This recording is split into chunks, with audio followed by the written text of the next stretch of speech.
just as a little side note, line 4 being the foundation of the transpersonal lines, and line 4 being, so line 1 being the resource and connecting people to information, and line 4 connecting people to other people. Yeah. And the difference between that, right? Both of them are resources in their own way. Totally. And it is like, I'm so fixed. I am so fixed, and I'm a Taurus. If you want to get into the astrology of it, like I have a lot of fixed energy in my chart, in all of my charts. And yeah, there's like 5 line 1s in my whole chart, and then something like 9 line 4s. So I'm like stability. So it's all about like the sort of internalization of stability. Like I feel most safe and secure when I have the broadest possible knowledge. And all of this information at my fingertips, right? Like I will survive in this world if I know everything there is to know about fill in the blank. Mm-hmm. And then the second floor of that is all of my people, you all get access to all this information, you're all safe too. And so it's like the internalization and then the externalization of the same energy. Mm-hmm. But it is all about like, what are we standing on? It's got to be firm. And I also find a difference. I'd love you guys to make a quick comment about this. I also find, for me, I love the research. And I mean, I bought countless books. I've done countless courses. You know, if it says human design in it and it's related to my specialty, like within human design, I'm like, oh. However, I'm also, for me, when I externalize, I sense a really significant difference between information I've internalized and that resonates and I can feel I can stand behind, like you talk about that solid foundation, versus information I'm regurgitating and that I don't entirely, I'm like, I don't know if this is quite accurate, but this is what I've heard. You know what I mean? Like there's just that, like I said, the solid foundation isn't there. And I just don't feel comfortable stating it, and I can feel the difference in my voice and the power in my voice. Unless I frame it as, look, this is what I've heard. I can't back it up, but I'll share it. Like you haven't lived the experience of it yet, so you can't speak from that, like that experiential, like I know this in my body. Yeah, very much the line 3. Does and that for show us, I would say for like a 5-1, for me, it's more like, I feel that exact same feeling, but it's more because my reputation, and I don't necessarily love the word reputation. Like I'm not sitting here thinking about my reputation. Like it's more just that it hurts me. Like I don't want to give someone false information. It's personal to me if I'm going to state something. And that's why like YouTube is a great platform for people, because it's like, you can, watch your video, make sure it's correct. And you kind of just, I think that like the more I speak about it, the things that come out of my mouth are only things that I know that I feel true in. And then I feel like human design is an experience. So it's different for everyone. And you kind of have to find your avenue and what works for you. Sorry, my dog's crying.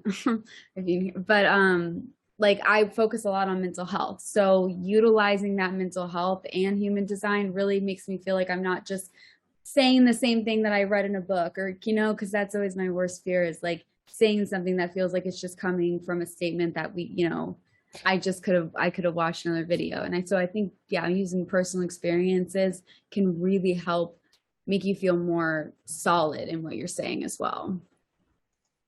Yeah. And thanks, Sammy, for that, because you just twigged something for me, which was my experience before. 2022 has become my year to sort of be like, screw it, just get out there and say my thing. Do you think the shadow side of line 1 is like hiding because you're just afraid to not get the information correct, right? You can just research to death, but still not feel stable or certain, or what if I make a mistake? What if I say it wrong? Oh my gosh, like you said, it's on YouTube, like, right? Yeah. Like, I'm going to get persecuted. YouTube was the first platform I just was like, whatever, because I kept listening to 5-1 videos, and I was like, I feel like all these people who have a 5-1 line are probably terrified to say anything because they feel like they can't speak out. And I'm a projector too, so I was like can I, I felt like I'm like, how am I ever gonna, do the one thing I love doing, which is helping and speaking out towards others. And so I think you kind of have to like, you kind of just have to say, whatever, you know what, I've learned enough. And I think that comes, there is a point that comes, like, at least for me, that came, it was just like, I know enough. But if I'm doing, a video on a certain line or a certain gate, I might just review it really quickly right before I start. But then I usually try and find a personal way to bring it back to mental health or something, so it feels a little bit more different than just like stating a fact. So yeah. Yeah, very true. Debbie? Sorry, what was the question? No, I'm kidding. All good. No, so I think I had to write it down. So I think for me, I do have like this healthy dose of like I think it's like a natural skepticism towards information. Right. So, you know how people just share stuff on WhatsApp, and you like, and I'll know if it's, I can just sense like, oh, this makes sense. This is true. But if I feel like, where is this information coming from? It doesn't seem right. Then I'll go and investigate. And I don't know why, because then I'll probably, I might, have double 18s as well. So I might be like, excuse me, this is wrong information. Like, this is a conspiracy theory. Like, where did you get this from? Anyway, so that double 18 twinsies here. Yeah. So I need to know that that's where my investigation comes in as well. It kicks in. So I'm just curious if do all one-liners have that skepticism? And also what you said, Sammy, about, do you know enough? And I think that's, or Marla, I think you both discussed that. At some point, you have to just bite the bullet and know and sense and feel that you've integrated enough to be able to move forward. Otherwise, you're always forever going to be learning and not putting yourself out there. And that was kind of the way for me as well with my level 4. The certification process. It took me, I was like, oh, I'm not ready until one another co-student said to me, Debbie, just can I use the F? Well, she used the F word. It's like, you're effing ready. Just do it. I was like, okay. May I ask? And it was fine. So I'm sorry. May I ask you something, Debbie, on that? Because I am curious. Do you feel like, because this was what it was like for me, do you feel like it's almost like you have to, it's really not maybe about the information at some point, but it's about trusting yourself? Well, and I think that comes in with the projection field as well that we have. Yeah. So I was, because I think that was a big role of it. Is like, you're like, the knowledge, but if you're not, if you don't trust yourself to say it right or correctly, how am I going to relay it? That was a big thing. And I think, well, this is going into the chart a little bit, but having a lot of individual circuitry is like, I need to integrate. All the information that I've gathered, I need to integrate it. And until I can verbalize it, and until I know what I'm trying to say, there's no point me saying it. And I just keep doing my thing and kind of like gathering more. Like, it's kind of, I just see it like this giant puzzle that I'm working, every piece, like, there's more pieces that start to fit, and the pieces that never fit, I can throw them out because I don't need that information. And to really make it like this beautiful puzzle that I've, like a customized puzzle of my own information that I'm here to share with people. Yeah, I would say this is a really weird, like, helpful little tip thing, but like, if anyone's like struggling with this, like, making videos of yourself talking, like, I'm an emotional projector, but I still feel like I grow with that, or voice memos, and I'll look back on them later, because sometimes you just need to get it out, and so that way the information you actually need stays. So that always kind of helps me when I'm just like, I have way too much information in my head right now. Very cool. I find I have way too much information, and yet it's not coming out, right? So I actually started doing these panels because I'm like, what a great way, because if you put me in conversation, I'll just blah about human design until the cows come home. And I'm like, but sitting in front of a camera, I'm like, I don't know what to say, And so it's, this was also here's the secret. These panel interviews were as much for me as for everyone else. Karen. Me too. Yeah, Karen, please jump in. I'm eager to hear what you have to say.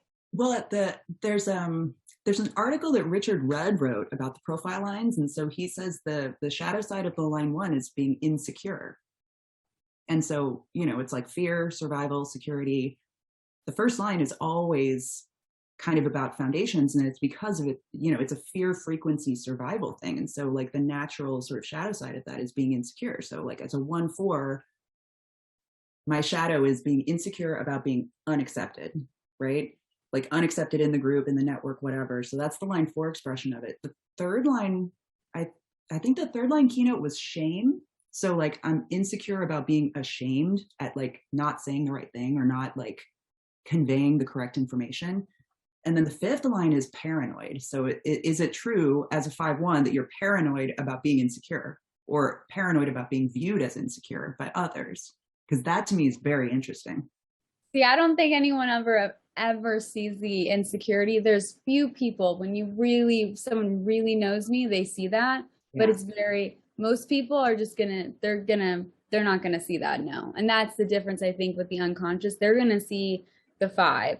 So yeah, I think if my energy is off, people can tell, but they're not going to think it's because I'm insecure or from what I'm saying. It's just going to be, yeah, I think that's always kind of like an internal thing. And so then that was where the loneliness can kind of come from, and the paranoia, because people always kind of want something from you. For a long time, that's how I used to think.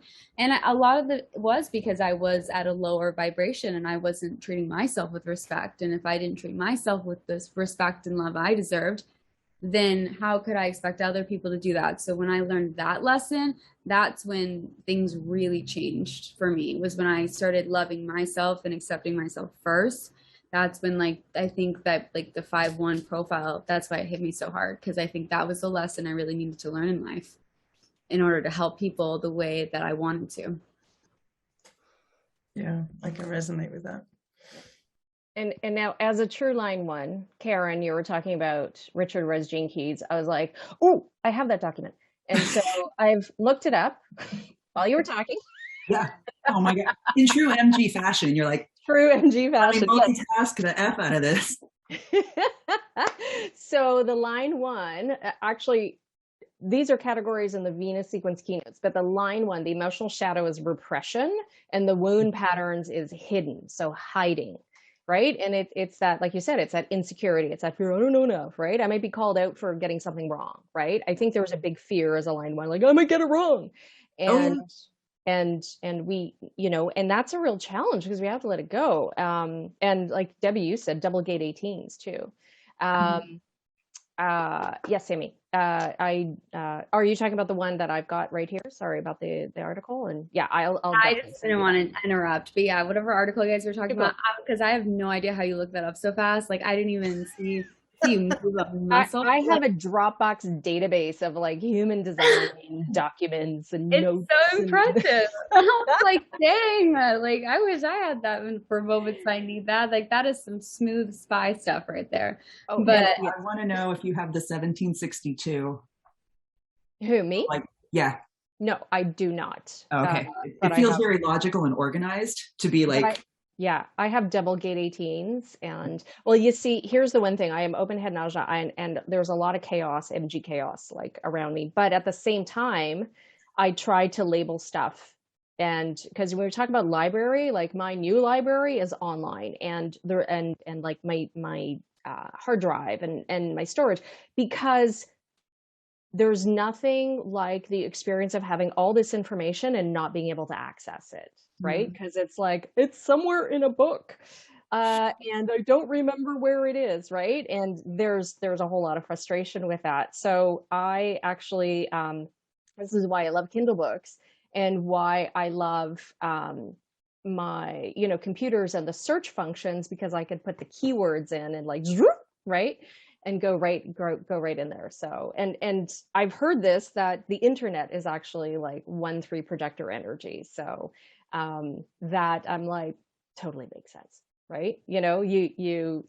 It's especially a lot of that line 1 investigation, right? All that information, and then you type it in and it goes, whoop, here are the answers, right? Like very much Yeah, I honestly can't imagine life without the internet because like most people look up like they're like on their social media and I'm just like, look what I'm gonna type in on Google today that I want to know a fact about. And then it's just like if I wouldn't be able to figure that out right away, it would drive me crazy. But yeah, that's funny that you said that. And I will say that I also have my an open head in ajna and talk about needing to meditate because I will at some point be like, I don't even know who I am because I have so much. Your brain gets like there's too much in there and it's like you can't even think properly, you know, and so you kind of just have to like declutter. I call it like decluttering my mind. And it's like I feel like I like lose 5 pounds when I'm doing that. Like I feel the weight come off of me.